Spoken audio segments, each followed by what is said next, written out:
நந்தி காதில் சொன்னால் ஈசன் கேட்பாரா? காலம் காலமாக தொடரும் ரகசிய வழிபாட்டின் பின்னணி என்ன? அதை பற்றி முழு தகவலுக்கு வீடியோவை கடைசி வரை பாருங்கள். சிவன் ஆலயங்களுக்கு செல்லும் பக்தர்கள் கருவறைக்கு நேராக அமர்ந்திருக்கும் நந்தியின் காதுகளில் ஏதோ ஒரு ரகசியத்தை பகிர்வது போல குனிந்து பேசிவிட்டு செல்வதை நாம் அடிக்கடி பார்த்திருப்போம்.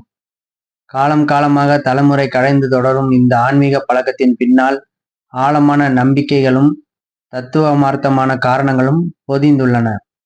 நந்தி தேவர் சிவபெருமானின் வாகனமாக மட்டுமல்லாமல் கைலாயத்தின் முதன்மை காவலராகவும் போற்றப்படுகிறார். ஒரு நாட்டின் அரசரை சந்திக்க செல்லும் முன் வாயிற்காவலரிடம் அனுமதி பெறுவது போல ஈசனை தரிசிப்பதற்கு முன்னதாக நந்தி தேவரிடமும் மனமுருகி அனுமதி கேட்பதையே இந்த பழக்கம் குறிக்கிறது. நந்தி எப்போதும் தனது பார்வையை சிவபெருமான் மீதே நிலைநிறுத்தி இருப்பதால் அவரிடம் வைக்கும் வேண்டுதல்கள் நேரடியாகவும் விரைவாகவும் இறைவனை சென்றடையும் என்பது பக்தர்களின் அசைக்க முடியாத நம்பிக்கை.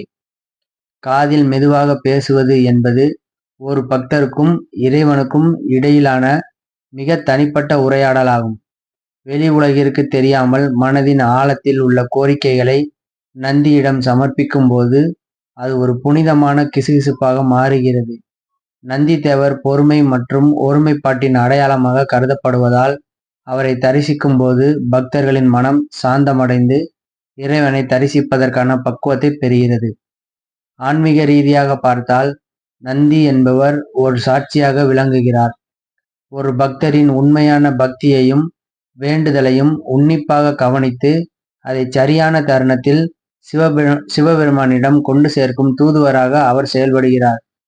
இந்த தனித்துவமான வழிபாடு மனிதர்களுக்கும் தெய்வங்களுக்கும் இடையிலான ஒரு அழகான பிணைப்பை வெளிப்படுத்துவதோடு ஆலய வழிபாட்டில் மன ஒழுக்கத்தையும் ஒருமுகத்தன்மையையும் போதிக்கிறது.